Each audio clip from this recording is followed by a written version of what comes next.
Thank you all for being here. I appreciate your time, and I'm going to do my best to be as accurate as possible. And we'll just move on forward. As AJ was saying, I own and operate Empowered Home Inspections. I am a certified master inspector. I am the president of the Front Range chapter here in Colorado. I'm an InterNACHI mentor, and my information here is if you ever want to reach out, you can call me or email me at inspectorjulie@gmail.com. Apologize for my voice. It's a little rough. It's been so dry. I'll do my best to sound very clear. Okay, according to these standards of practice, a home inspection is a non-invasive visual examination of the accessible areas of a residential property as delineated below, performed for a fee, which is designed to identify defects within specific systems and components defined by these standards that are both observed and deemed material by the inspector. The scope of work may be modified by the client and inspector prior to the inspection process. The home inspection is based on the observations made on the date of the inspection and not predictions of future conditions. The home inspection will not reveal every issue that exists or ever could exist, but only those material defects observed on the date of the inspection. A material defect is a specific issue with the system or component of a residential property that may have a significant adverse impact on the value of the property or that poses an unreasonable risk to people. The fact that a system or component is near, at, or beyond the end of its normal useful life is not in itself a material defect. A home inspection report shall identify in writing format defects within specific systems and components defined by these standards that are both observed and deemed material by the inspector. Inspection reports may include additional comments and recommendations. Okay, as we're getting started, I'm going to encourage you guys to download the standards of practice. We're going to go through, because we do have a little limited time here, I'm basically going to go through the standards of practice according to what we shall be doing and what we shall describe. We're not going to go into detail about the things we don't have to check or do or say.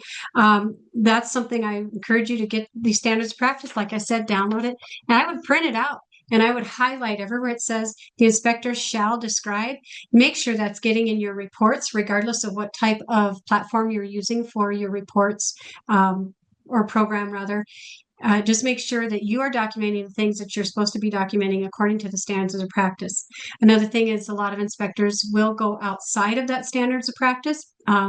It's not required. And therefore, if you're going to do that, be consistent and note that you are going outside of your standards of practice on some of the things that you do.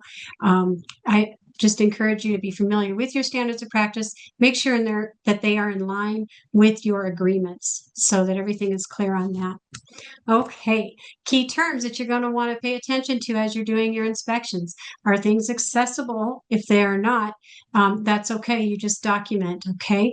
Accessible means that you can approach them safely without difficulty, fear, or danger. And then operate is also another term you're going to want to be familiar with. To cause systems to function or turn on with normal operating controls, not to be confused with activate. To turn on supply power or enable systems, equipment, or devices to become active by normal operating controls. Examples would include turning on the gas or water supply valves to the fixtures and appliances and activating electrical breakers or fuses. We will turn on the water. That's okay. We will not turn on the breakers. That is not something we do. So just make sure you're familiar with what the terms are and stay in your lane. Okay.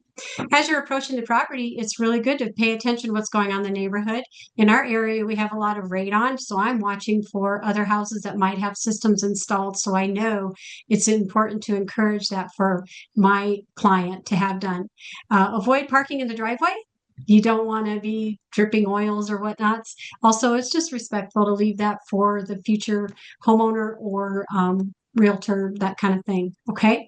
When you approach the property, make sure you're announcing yourself. Go straight to the door, knock on the door, say who you are with your company and what you're there for before you start looking for a lockbox code and walk around and looking for keys and getting in. Okay.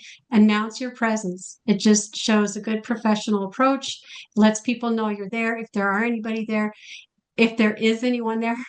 And it'll also, we're all being filmed all the time. So Ring cameras can identify who you are when you're approaching. Okay, start with the exterior or the interior based on your comfort level. If it's a cold day, I always start with the interior and then we'll go outside. If it's snowed, I might start inside and then in the afternoon go outside when it's all melted. Here in Colorado, it only takes a few hours sometimes. Just going to depend. Just be, decisional on that one. Okay, we'll start with the roof inspection. The inspector shall inspect from the ground level or the eaves, the roof covering materials, the gutters, downspouts, vents, flashing, skylights, chimney, and other roof penetrations, and the general structure of the roof from the readily accessible panels, doors, and stairs. The inspector shall describe the type of roof covering materials. So as I'm approaching this home, I'm making a few assessments already. The driveway needs some work. I could see there used to be a garage there that's been remodeled. I'm going to note in my report that some upgrades have been made, and I'm going to recommend that my client would refer to any documents that have been filed, such as permits, and make sure they've been signed and that kind of thing. So that is my initial walk-up. I always get a good picture of the house before I go any farther. I can also see that there are solar panels here. In our standards of practice, we're not required to inspect solar panels, though I will be looking on the roof for any penetrations that might be happening where they've been secured and that kind of thing. So there's things we'll still look at. We just make sure we tell our clients that we, again, refer to the homeowners for any transfers of ownership on those or any of other kind of warranties or that kind of thing on those types of systems that we don't inspect. We're noticing here the chimney. I'm looking around. I see there's a shed, and typically outbuildings are not included in an inspection as well. But I will be taking pictures, and I get to include them in my report if I so choose. It's just a good idea to do so.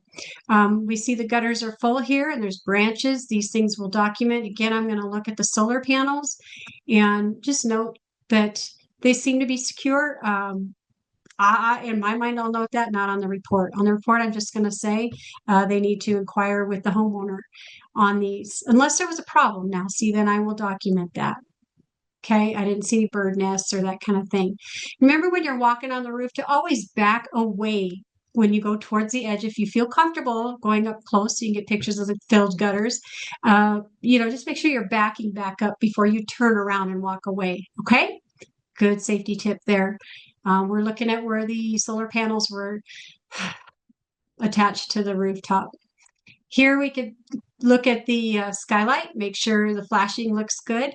We're documenting on this roof, according to our standards of practice, we're going to describe that the roof is asphalt with rolled roofing on the addition in the back. Again, we're noticing more tree branches. These are things we're going to put in our report that need to be addressed. Looking at the chimney, we can see the flashing is getting worn, and especially the sealant. And around here, sealant cracks much sooner than it would normally, just because of our environment.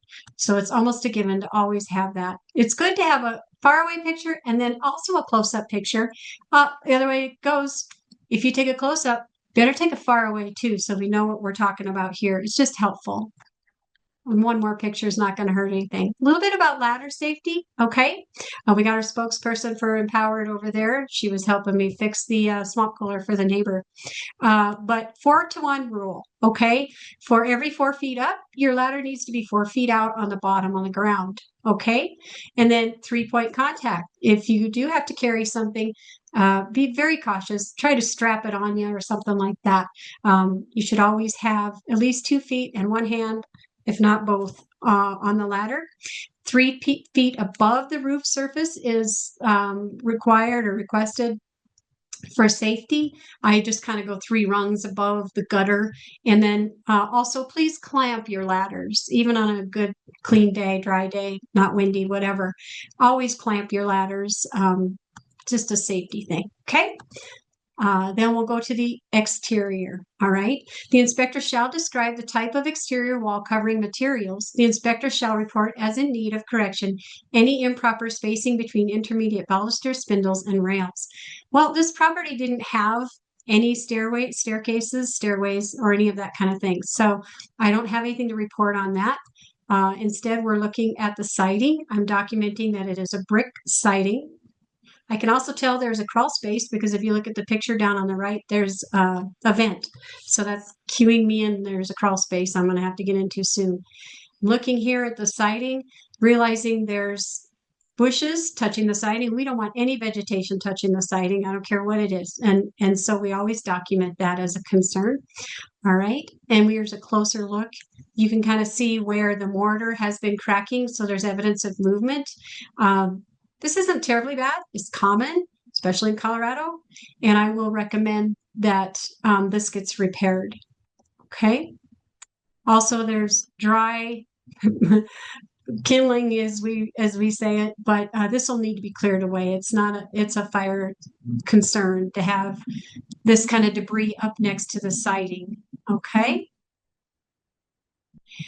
Then we're moving on to the basement foundation crawl space structures. Okay, the inspector shall describe the type of foundation and the location of the access to the underfloor crawl space. The inspector shall report as in need of correction, observed indications of wood in contact with or near soil, observed indications of active water penetration, observed indications of possible foundation movement such as sheetrock cracks, brick cracks, out of square door frames, and unlevel floors, and any observed cutting, notches, and boring of framing members that may, in the inspector's opinion, present a structural or safety concern. I'm documenting on this property, it is a crawl space. So we go in the crawl space and right away we can see there's this condition called efflorescence. It's French for flowering. And what it really is just too much moisture has seeped in, and as it's coming out, it's pulling with it the chemicals and salts in the concrete. This is an indication of too much water around the foundation. And is it terrible? Not necessarily, but if it gets too much of it, it's a sign that there's too much water. So that becomes a concern. We notice too, then we go on the outside, these things always make me look. Then if it looks like this on the inside, it's going to show me some signs of water intrusion on the outside. And sure enough, if you look really close, you'll see the crack over there next to the gutter. I'd imagine this, the downspout rather, I'd imagine this downspout wasn't permanently connected for a long time, and it allowed water to run right next to the foundation, and it'll pool and create this nice little bathtub up next to the foundation. And so eventually that water will work its way in, cause cracks, and that kind of is what's happening here. It can be fixed, not crucial. I don't think it's a structural concern at this point, though we'll see in the future there is some other signs going on in the home with moisture intrusion. But for now, we're going to go to heating. The inspector shall describe the location of the thermostat for the heating system, the energy source, the heating method. The inspector shall report as in need of correction any heat system that did not operate, and if the heat system was deemed inaccessible. Okay. This particular home, the furnace was in the crawl space. Go me, woo!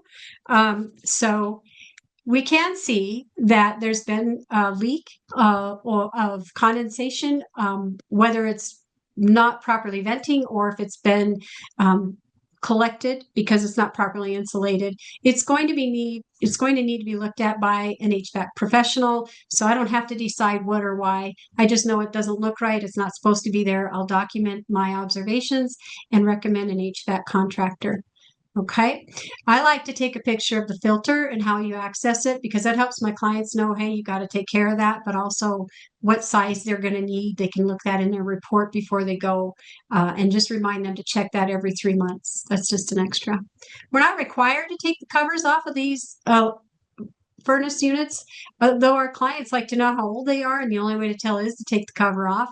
I have run across some issues with that. So if it's accessible, I will look at that. Again, I'll document that though, because that's not in my standards of practice to do.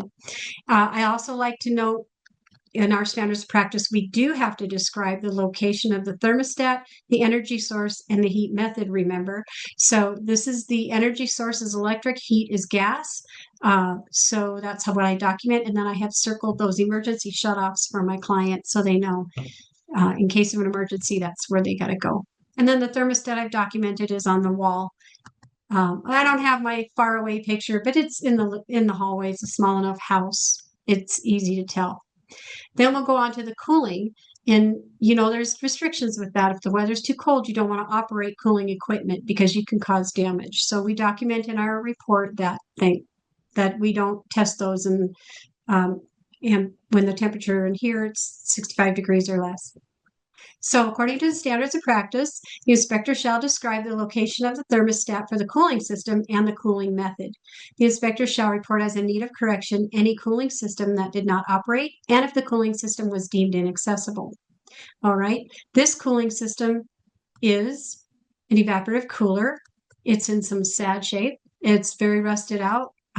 In Colorado, evaporative coolers are nice to have because we do have a drier climate, but they do have to be maintained continually. This one has not been maintained continually. I'm going to have to recommend a licensed HVAC contractor to evaluate and either repair or replace. Okay, this is what it looks like on the inside. Again, we didn't operate it.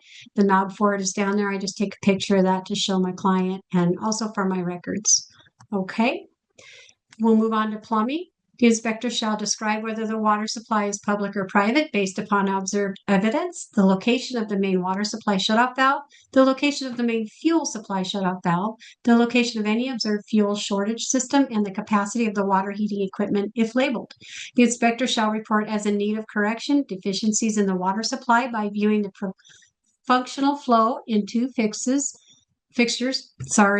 operated simultaneously.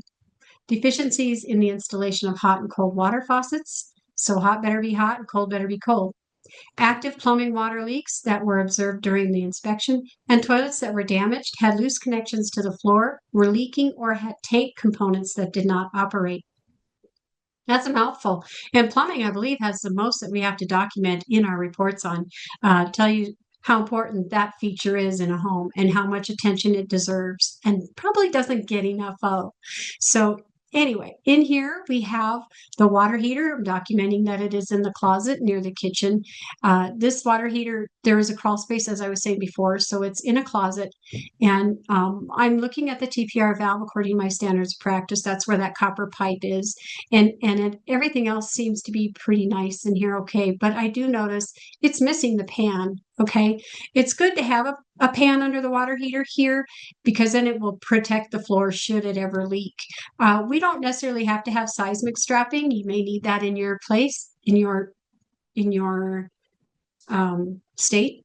So, and we don't have to have insulation when it's on some, maybe in the newer homes will be insulated, but these older homes, a lot of these water heaters weren't insulated. You might also notice if you see in the picture next door here, there's an expansion tank. Many of them have those, and now I think that's code for all water tanks to have those, or water heaters rather. So you might see those. That is a feature that's nice to have. Okay.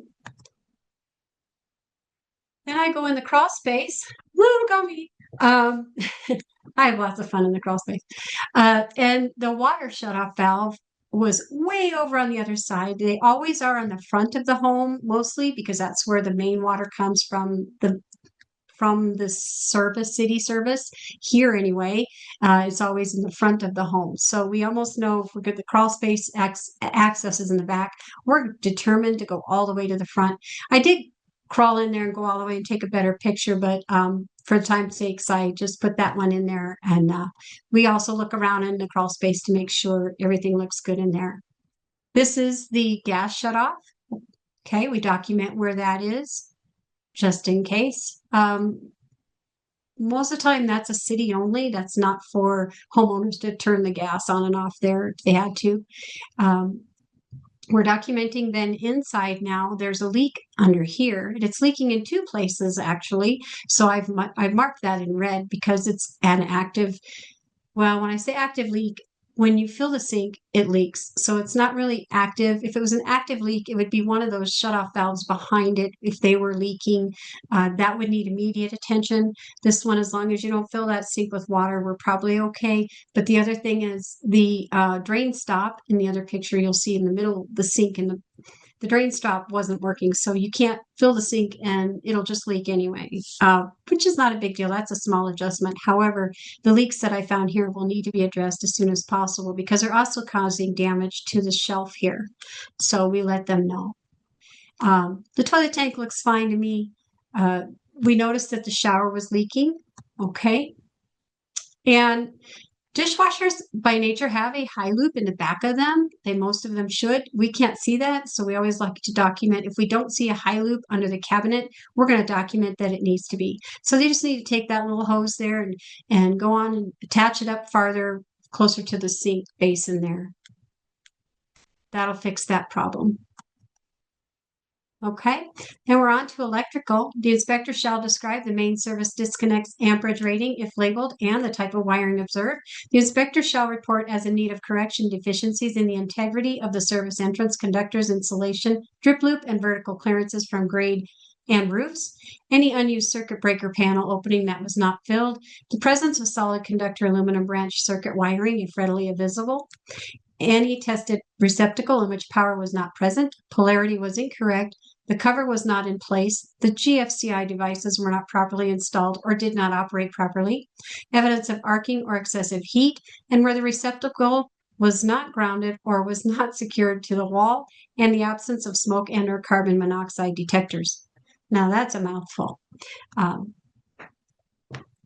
Again, outbuildings aren't necessarily part of the inspection, but when they're this close to the home and there's electrical going to them, I'm going to make some comments.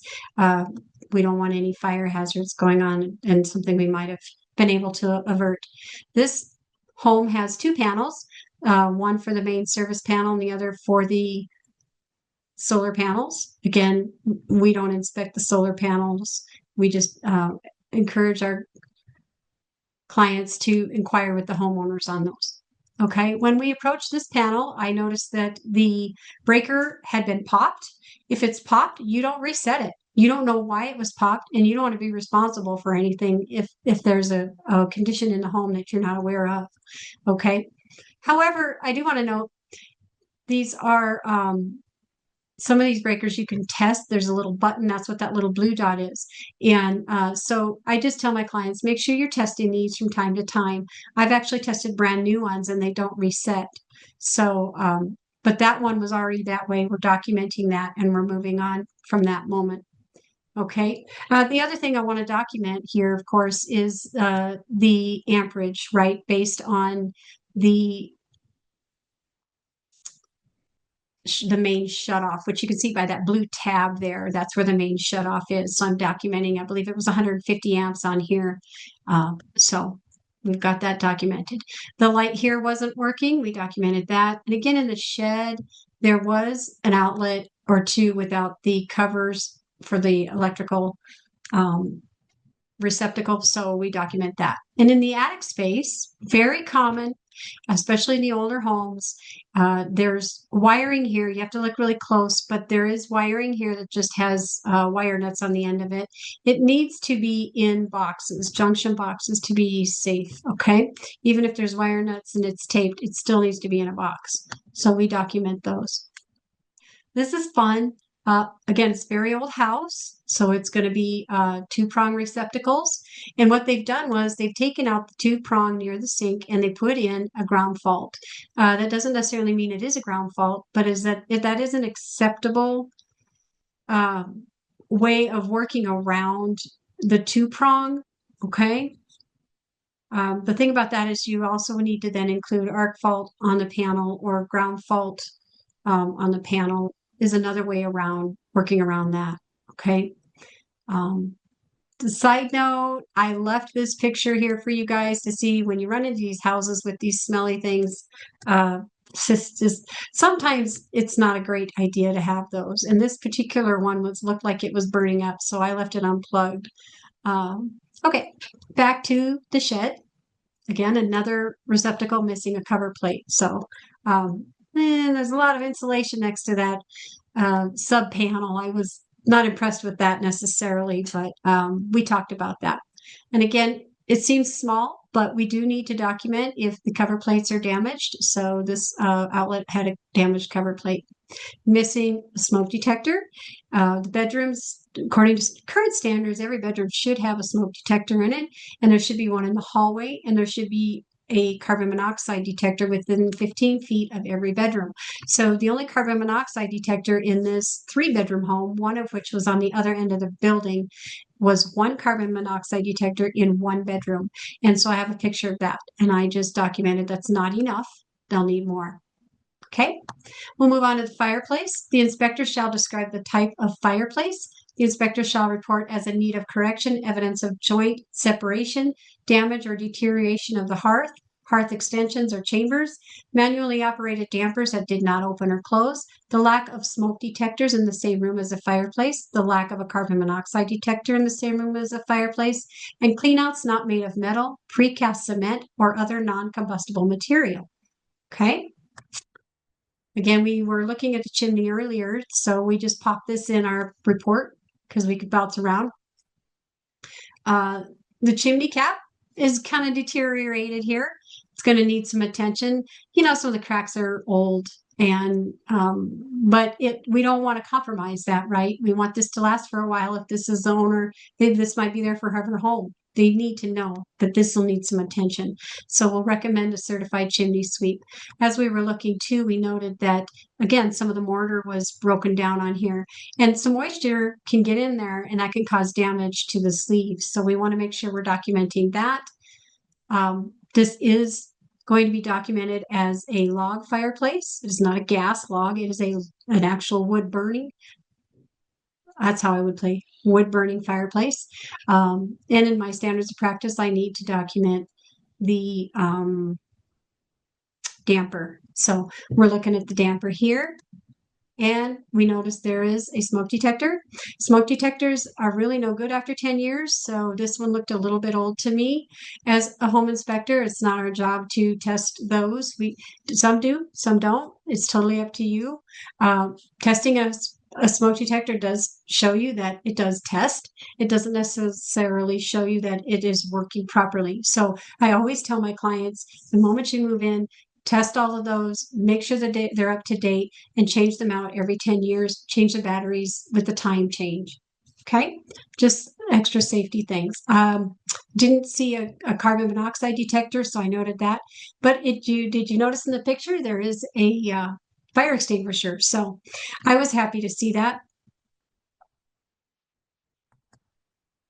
All right, we're moving on to the attic. The inspector shall describe the type of insulation observed, the approximate average depth of insulation observed, and the unfinished attic floor area of the structure. The inspector shall report as in need of correction the general absence of insulation or ventilation in unfinished spaces. Excuse me. All right, little trivia for you. Do you know why we have to describe the type and how deep it is? Okay, think about that for a second. We'll circle back to that. This is a great attic for you guys to see because it has lots of different types of insulation.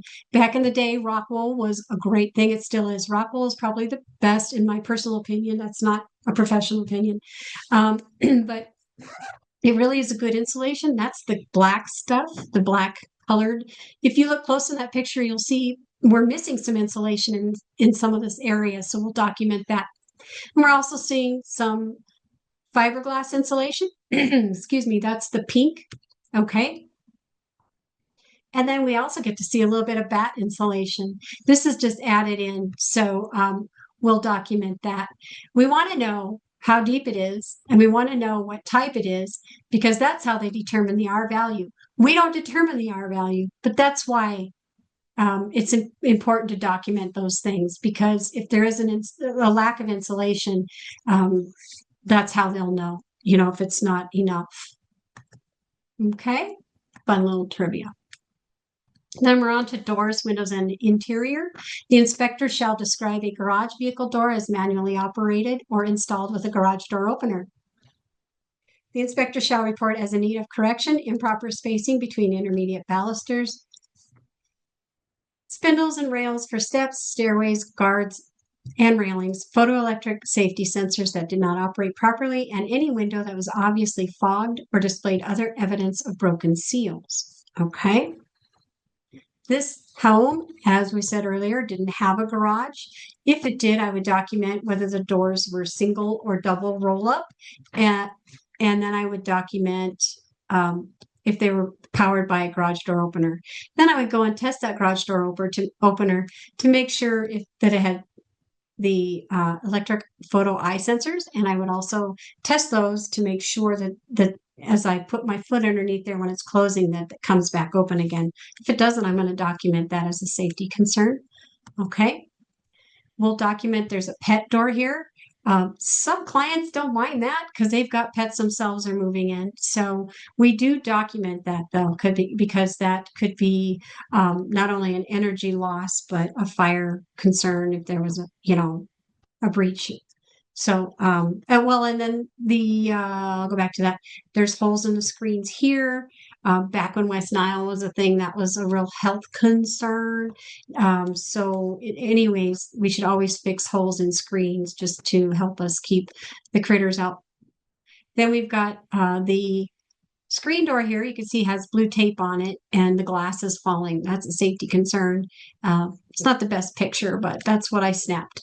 And then I snapped this picture for the window as a representation that we didn't have access because of the personal belongings, okay? But most of the other windows, a lot of the latches were not latching all the way. We have a condition in Colorado with these vinyl windows. If you don't lock them at night and leave them unlocked for a period of time, they'll kind of meld their way and be happy in that position, and they may not ever go back. So it's a good idea to keep those locked up if they aren't being left open for any length of time. Then we documented that the closet doors, and actually in 2 bedrooms, were not fitting properly. So, okay. We noticed in the kitchen that the cabinet was kind of falling on the refrigerator. I couldn't really determine why. You can't see it in the picture here. There is a minor crack on the wall. That's not what's going on here, I feel.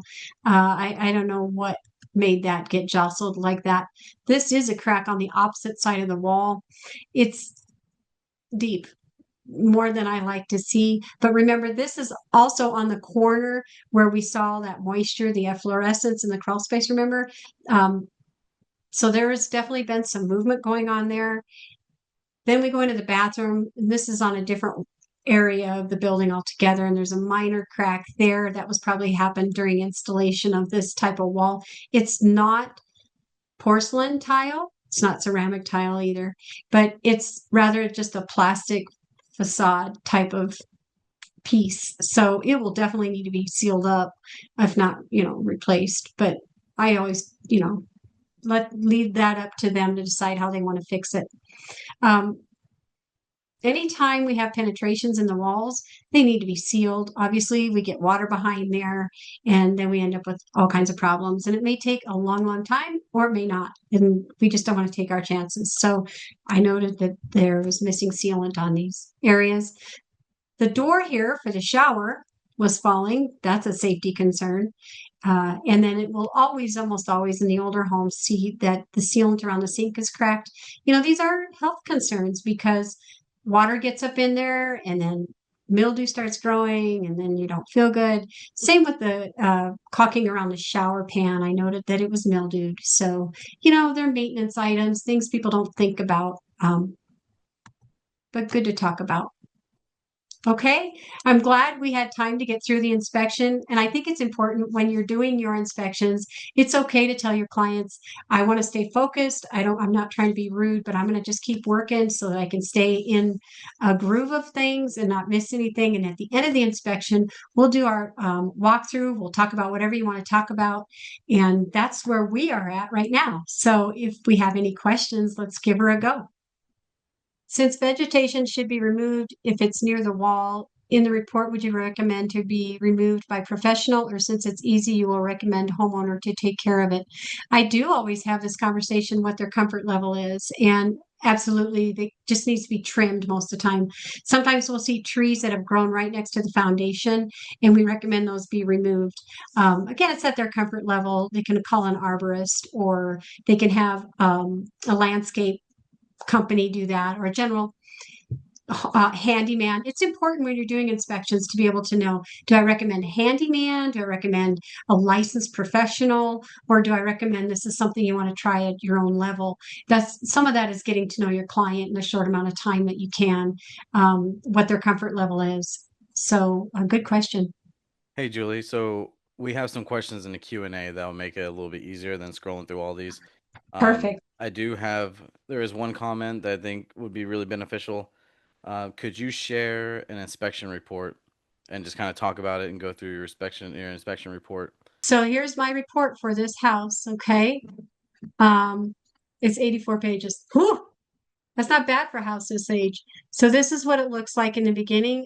Again, I'll just kind of, there we go. I do have permission from my client to share this information, so that was wonderful. All right.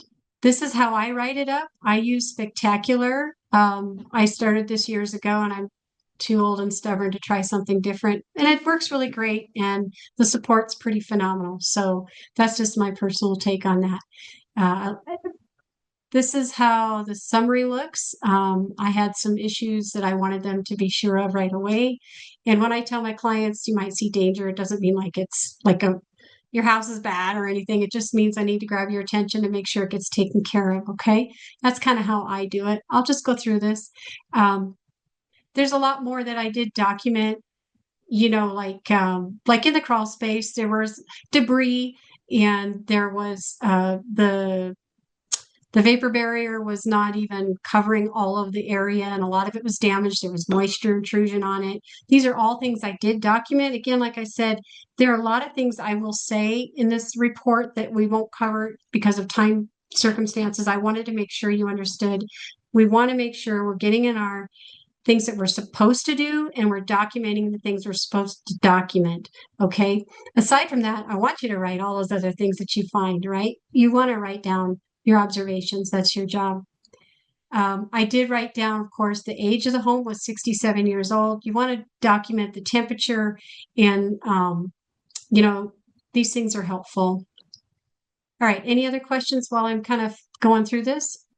All right. So first question is, do you always remove the dead front cover from the electrical panel? Years ago I did. I do not now. Why not? Good question. We're not required to. And a lot of times I couldn't be consistent with it, depending on if I couldn't reach it or if their weather didn't permit. Um, and I just didn't find it helpful. If there was an issue, I was going to recommend an electrical contractor anyhow. So I'm just staying in my lane and sticking to my standards here and being consistent. Uh, and I really didn't find in the years past, I actually did that for like 5, 6, 7 years. And because I was just determined, I'm going to do this. This is what my clients want, and I got to be competitive. And I really didn't find anything that caused me to say, oh, I'm glad I opened that. I found that. I see double tapping, but that's everywhere and all the time, and that kind of thing. So most of the time, there was always something anyway. What were some kind of safe practices that you used to follow whenever you would open up the dead front cover? Oh yeah, I always come at it backhanded first, kind of look at it. That's of course after I've already looked around my surroundings and decided this is going to be okay for me to do. And then most of the time, you have to be very ginger. Okay, I know I've done these. I've done videos where I have taken them off. I think if you guys have ever seen those videos, um, I have done that. Just be careful so that when you're taking them off, you're not popping any breakers, and be careful when you're putting them back on that you're not popping any breakers, that you're putting the panel on right where it belongs, and you're not getting yourself into a situation where you can hurt yourself either. Is it bad to have multiple types of insulation mixed together like those in the attic? No, unless No, I've never found, and I've done a lot of construction as well. So I've been in attic spaces where I've been um, working on elements in the attic. I've installed a lot of fans and lights, and I've actually replaced some missing insulation. So unless it has, rodent stuff or whatnot, or if it's smells or whatever, we usually work around it. We can, what you don't want to do is add, if you have vapor barrier on your um, insulation, you don't want to stack that inappropriately. So you do want to watch if it's been installed that way. It's something to document, if that makes sense. What software do you prefer to use? The software I use is spectacular. Um, I just the buck stops there because they don't sell the information, and that's all I know. And my real estate agents and clients love to read the reports the way they look. They just love that platform. So What was the name of it? spectacular. Spectacular. Okay. Yeah. When I started, I was still doing a lot of home restorations and remodels with my daughter. She's a licensed general contractor, so we did a lot of work together. And so I became a home inspector because when she bought her house, it was a disaster, and I was like, "What? Why didn't they record all this stuff?" And then I'm learning, well, we don't have to, and honestly, it wouldn't have mattered. She's going to buy it anyway. But the thing is, it's going. What I'm saying is that I wasn't taking it as serious right away. So what was nice about Spectacular was it was a pay per use. And so I could just do some inspections and I knew what I needed to do when we were doing remodels. I was like checking everything this way. And then all of a sudden I just loved it so much that I just started doing more and more. So it was a good start. The thing about software is, when you start, know you're going to have to spend some time on it and learning it, and just give yourself that time. Be patient. I remember being so frustrated thinking it was really hard, and it's going to be hard because it's writing software and you're trying to get your thoughts here onto paper. So well, on the electronics, whatever it is, just be patient with whatever you're working with. And yeah. With water tanks in the closet, was there an issue on the combustion air clearance since it was a gas tank? A good question. I No, because the doors were louvered and the space was appropriate. So, yep, good question on that one.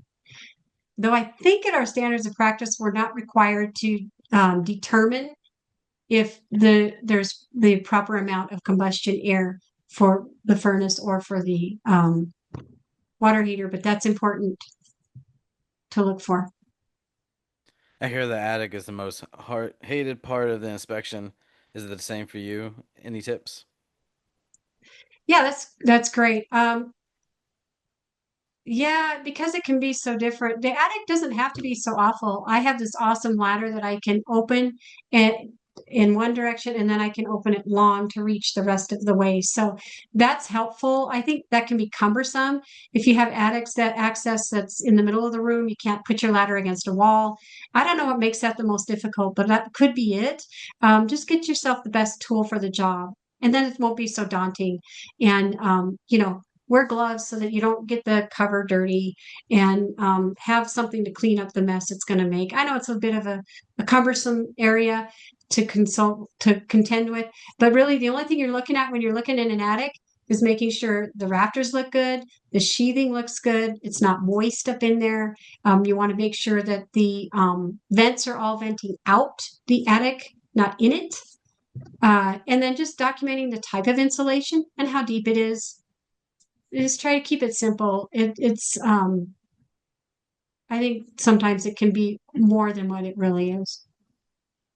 Do you ever test the washer and dryers? Good question. I always ask my clients, do you want me to test that? Because again, in our standards of practice, we don't have to, but I do have some clients that if their washer leaked the day they moved in, they would be calling me and I would be like, oh my gosh, such a simple thing to do. I have been in homes where we've done the sewer scope before. We've run a lot of those things, and we found that it was pretty backed up. So I'm glad I didn't test the water on the washing machine. So proceed with caution. Can you share the hardest situation you've ever had to deal with as a CPI? And try to make it brief. Oh, yes. The hardest situation, um, aside from learning the report software when I started, how to navigate the reporting software, I think I was in a difficult situation once when I had it's trying to decide if this is a real estate transaction, or if this is homeowner, or if this is a transaction without a realtor. Okay, so those can be a little sticky. You got to be really careful, look out for yourself. And I did have a situation where I had to have a client ask me to inspect a deck they were building, and he just couldn't quite tell me if he owned the house or not. And he said, and I just kept saying, "So do you own the house, or do you have a realtor?" And he said he didn't have a realtor, and I was like, "So do you own the house?" Because most of the time you can look on Zillow and you can see that they who own it. I mean, on Zillow, sometimes you can go to the MLS and see. Um, Anyway, long story short, we're at the property. I'm inspecting this deck for him, and the homeowner comes home and comes around the corner and sees us in the backyard inspecting this deck and has a cow and's like, "What are you doing on my property?" And I was like, "Inspecting your deck." And I thought he was part of the homeowner's situation. And that other guy that hired me ran down this deck, ran out the gate, and stood outside. And the other guy was like, "Get off my property. I don't know what you're doing here." So I leave immediately. We're outside. I apologize. I'm like, "I'm sorry. I was just here hired to inspect this deck." Found out that he had some problems with the guy building the deck, and the guy building the deck thought he was doing a great job. Of course, we talked and he realized all the things he needed to fix.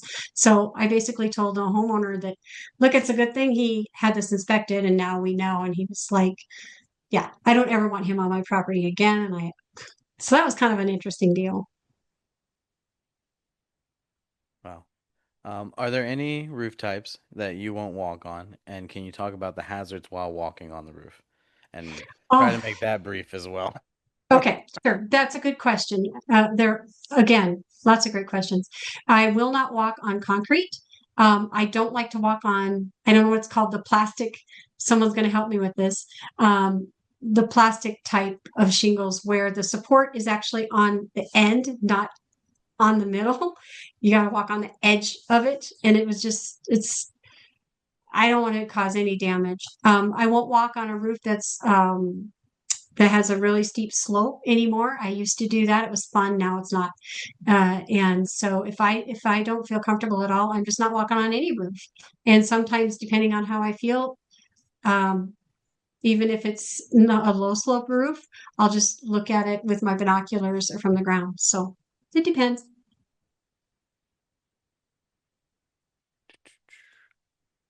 I was looking up the plastic roofing. I know at the House of Horrors we have Da Vinci shingles, and they're plastic, but I don't think they're what you're quite talking about. Um, do you Yeah. go do you go deep on solar inspection or just check for safety? What is your scope on solar? Yeah, I don't do a lot with it other than I just check for penetrations. And of course the electrical, if it looks spunky to me, I might say something. But around here, most of the time the installers are pretty good. The other thing I look for is in the attic space to make sure they've added extra support if they needed it. Again, that's just something I know to look for. So I'll note that too. But I'm always clear in my reports. Always document your reports. Defer to the homeowner for the maintenance program and any permits that were pulled for the work for the installation. Got a good question. Do you have to do a source scope? And I'll also add in there, do you have to do a radon test as well? Yeah, you don't have to do any of those. No, but wouldn't you? You bet. Sewer scope almost every time. Okay, well, every time. I don't even care. Brand new homes, we have found stuff down the drains. We've found anything from bottles to debris, wood. We have found bellies where the equipment drove over the road that wasn't set up quite right. And now these brand new homes have to be, the road has to be torn up because the piping has been bent because it's been driven over.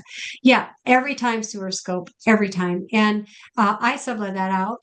I use Pipe One or Brighter Day Plumbing. So either of those companies will come and do the sewer scope for me. A lot of you guys will do your own. That's really great. That's extra income for you. Um, I just don't have the time or the desire on that one. Always offer it, even if it's not something you yourself can do. You can say, "I can offer that for you," and help your client set that up with your client, however you decide. Radon, it's close to my heart. I lost a friend to that. So, and I think my cat probably too hung out my crawl space all the time, died of lung cancer. So, I am definitely an advocate for radon testing. It's cheap. It's not worth it to not know. And the only way to know is to test. So, absolutely. All right. And speaking of time, how long did the physical inspection take and writing the report from start to finish? How long does that process take you? That's a great question. Yeah, most homes, if you're doing a house in 2 hours, you are missing something. Please spend a little more time. Your clients are paying for that.